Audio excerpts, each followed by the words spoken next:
প্ৰতি বছৰে মাঘ মাহৰ শুক্ল পক্ষৰ পঞ্চমী তিথিত বসন্ত পঞ্চমীৰ পবিত্ৰ উৎসৱ পালন কৰা হয়। এই দিনটো বিজ্ঞান, জ্ঞান, বাক্য আৰু বিবেচনাৰ পূজনীয় দেৱতা হিচাপে গণ্য কৰা দেৱী সৰস্বতীৰ দিন বুলি ধৰা হয়। ধৰ্মীয় বিশ্বাস অনুসৰি এই দিনটোতে ঘৰতে নিয়মমতে সৰস্বতী পূজা যদিহে আপোনালোকে কৰে তেতিয়াও কিন্তু আপোনাৰ জ্ঞান বৃদ্ধি পাব তথা মানসিক স্পষ্টতা আনে আৰু অধ্যয়নত একাগ্ৰতা বৃদ্ধি পাব। সেয়েহে বসন্ত পঞ্চমীৰ এই বিশেষ দিনটোত যদিহে আপুনি ঘৰতে পূজা কৰিম বুলি ভাবিছে তেনেহলে ঘৰত কৰা পূজাৰ বিশেষৰ গুৰুত্ব কি সেই বিষয়ে কিছু কথা আজিৰ এই ভিডিঅ'টিৰ জৰিয়তে আপোনালোকক জনাম। গতিকে এই ভিডিঅ'টো স্কিপ নকৰাকৈ শেষলৈকে চাই থাকিব। যিসকল লোকে ঘৰতে সৰস্বতী পূজাভাগ পালন কৰি আহিছে নাইবা সৰস্বতী পূজাভাগ এইবাৰ প্ৰথমবাৰৰ কাৰণে পালন কৰিম বুলি ভাবিছে তেনেহলে বলক অকণমান সময় পলম নকৰি আজিৰ এই ভিডিঅ'টিৰ মাজভাগলৈ আগবাঢ়ো। নমস্কাৰ, আস্থা ক্ৰিয়েশ্যনৰ নতুন এটা ভিডিঅ'ৰ মাজলৈ আপোনালোক সকলোকে পোনপ্ৰথমে স্বাগতম জনাইছো। কেলেণ্ডাৰ অনুসৰি 2026 চনৰ 23 জানুৱাৰীৰ নিশা 2:28 পৰা পঞ্চমী তিথি আৰম্ভ হ'ব আৰু 24 জানুৱাৰীৰ নিশা 1:56 শেষ হ'ব। সেয়েহে অহা 23 জানুৱাৰী অৰ্থাৎ কাইলৈৰ দিনটোত শুক্ৰবাৰে বসন্ত পঞ্চমী উৎসৱ ভক্তি আৰু ৰীতি নীতিৰে পালন কৰা হ'ব। বসন্ত পঞ্চমীৰ দিনা পুৱাৰ ভাগত সৰস্বতী পূজাৰ বাবে সৰ্বোত্তম সময় বুলি গণ্য কৰা হ'ব। সূৰ্য উদয়ৰ পিছত আপোনালোকে গা ধুব আৰু পৰিষ্কাৰ তথা পাতল ৰঙৰ কাপোৰ বিশেষকৈ হালধীয়া নাইবা বগা ৰঙৰ কাপোৰ পিন্ধিব পাৰিলে ভাল। পূজাৰ আগতেই আপোনালোকে ঘৰখন পৰিষ্কাৰ কৰি পূজাস্থলী শুদ্ধ কৰা অতিকৈ প্ৰয়োজনীয়।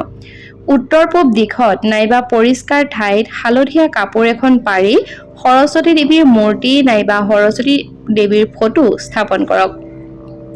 বিশ্বাস কৰা হয় যে দেৱী সৰস্বতীয়ে পৰিষ্কাৰ পৰিচ্ছন্নতা আৰু শান্তি ভাল পায়। পূজাৰ সামগ্ৰীৰ ভিতৰত হৈছে চাকি, ধূপ, চন্দন, চাউল, হালধীয়া যিকোনো ফুল আৰু নৈবেদ্য আগতীয়াকৈ প্ৰস্তুত কৰি ৰাখক। পূজাৰ আগতে মনক শান্ত কৰি ইতিবাচক অনুভূতি বজাই ৰখাটো কিন্তু অত্যন্ত গুৰুত্বপূৰ্ণ বুলি বিবেচিত হ'ব। পূজা আৰম্ভ কৰি প্ৰথমতে চাকি জ্বলাই আপোনালোকে প্ৰতিজ্ঞা লওক। তাৰ পাছতে সৰস্বতী দেৱীৰ ফটো নাইবা মূৰ্তিলৈ চন্দনৰ পেষ্ট, গোটা শস্য আৰু ফুল আগবঢ়াওক। হালধীয়া ফুল, হালধীয়া কাপোৰক দেৱী সৰস্বতীৰ বিশেষকৈ প্ৰিয় বুলি গণ্য কৰা হয়। পূজাস্থলীৰ ওচৰত আপোনালোকে কিতাপ, বহী, কলম, বাদ্যযন্ত্ৰ ইত্যাদি ৰখাটোকো শুভ বুলি গণ্য কৰা হয়। ইয়াৰ দ্বাৰা শৈক্ষিক সাধনাত সফলতা পোৱা যায় তথা পূজা কৰাৰ সময়ত নিৰ্মল মন আৰু ভক্তি বজাই ৰাখক। ঘৰত সৰস্বতী পূজাৰ সময়ত কোনো ধৰণৰ হুলস্থুল নাইবা বিশৃংখল হ'ব নালাগে। আৰু শেষত আপোনালোকে দেৱীৰ ওচৰত জ্ঞান, প্ৰজ্ঞা আৰু সমৃদ্ধিৰ কাৰণে প্ৰাৰ্থনা কৰক। বসন্ত পঞ্চমীৰ দিনা সৰস্বতী দেৱীক সাত্বিক প্ৰসাদ আগবঢ়োৱাৰ পৰম্পৰাগত। ক্ষীৰ, মিঠা চাউল, বুন্দিয়াৰ লাডু নাইবা হালধীয়া ৰঙৰ মিঠাইক শুভ বুলি গণ্য কৰা হয়। পূজাৰ সময়ত তামসিক খাদ্য আৰু নেতিবাচক চিন্তাৰ পৰা আঁতৰি থকাটো অতিকৈ প্ৰয়োজনীয়। মন্ত্ৰ জপৰ কাৰণে সৰস্বতী বন্দনা নাইবা সহজ সৰল গীত আবৃত্তি কৰিব পাৰে। শান্ত মনেৰে মন্ত্ৰ জপ কৰিলে অধিক ফল পোৱা যায় বুলিও বিশ্বাস কৰা হয়। পূজাৰ সময়ত খং, খৰখেদা নাইবা এলাহ পৰিহাৰ কৰিব লাগে। ঘৰত যদিহে শিশু আছে তেনেহলে তেওঁলোকক পূজাত অন্তৰ্ভুক্ত কৰাটো শুভ বুলি গণ্য কৰা হয়, কিয়নো ই তেওঁলোকৰ মনত মূল্যবোধ আৰু শিক্ষণৰ প্ৰতি সন্মানৰ সৃষ্টি কৰিব। সৰস্বতী পূজাৰ পিছত কিছু সময় অধ্যয়ন, লিখা নাইবা সংগীতৰ অনুশীলন কৰাটো অতিশয় শুভ বুলি গণ্য কৰা হয়। এই দিনটোত শিকি অহা জ্ঞান বহুদিনলৈ মনত থাকে বুলিও বিশ্বাস কৰা হয়। বৰ্ণমালাৰ অনুশীলন আৰু বিদ্যাৰম্ভ আৰম্ভ কৰাটো সৰু ল'ৰা-ছোৱালীৰ কাৰণে উপকাৰী বুলি গণ্য কৰা হয়। পূজাৰ পিছত কিতাপক অসন্মান নকৰিব নাইবা মাটিত নাৰাখিব। এই দিনটোত চুলি কটা নাইবা অপ্ৰয়োজনীয় বিবাদৰ পৰা বিৰত থাকিব লাগে। হালধীয়া বস্তু দান আৰু আৰ্তজনক সহায় কৰাটো গুণ বুলি গণ্য কৰা হয়। থোৰতে কেইটামান নিয়ম আপোনালোকে জানি থওক, যিকেইটাৰ জৰিয়তে আপোনালোকে ঘৰতে মা সৰস্বতী পূজা কৰাৰ ক্ষেত্ৰত খুব বেছি উপকৃত হ'ব। দেৱী সৰস্বতীক হালধীয়া ফুল, হালধীয়া মিঠাই, হালধীয়া কাপোৰ, কেশৰ, কেঁচা গাখীৰ ইত্যাদি আগবঢ়াব।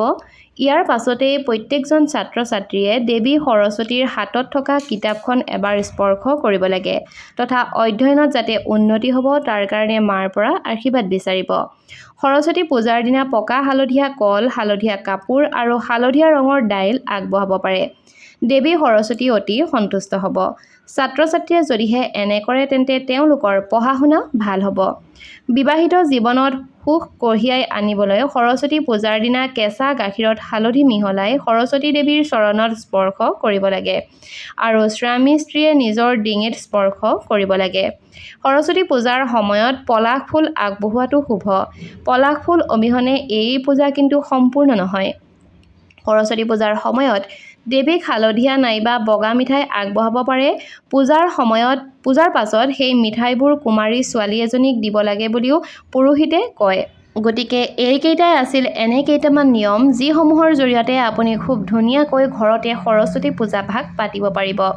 যদিহে ভিডিঅ'টি চাই ভাল পালে তেনেহ'লে নিশ্চয়কৈ লাইক কৰিব আৰু বন্ধুবৰ্গৰ লগত শ্বেয়াৰ কৰি দিব। ধন্যবাদ।